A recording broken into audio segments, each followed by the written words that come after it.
Greba deialdi hau dator, azkenean gobernuak azkenengo hilabetetan markatu duen blokeoagatik, negoziazio ezagatik, eta azkenen behartuak aurkitu gera kaletara ateratzera eta greba ditzera.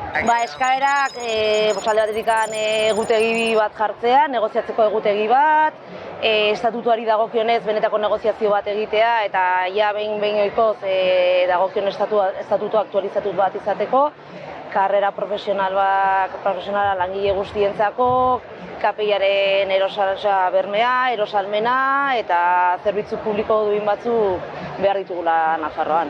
Azkenean honek dakar langile publikoi begira dagozkion lan baldintza egokiak ematen badizkiote behar den zerbitzu publiko sendoa emango dela. Azkenean gauza bat besteak hartzen du eta azkenean ere ikusten ari gera zerbitzua ez dela behar bezala ematen ari. Egia da ondo ikusi degula eguna, langileak babesa eman digute, egia da aipatzekoa dela osasunbidean izan ditugun zerbitzu minimo abusibo horiek ere eragin dutela osasunbideako langileak ezin izan dutela behar bezala greba egin.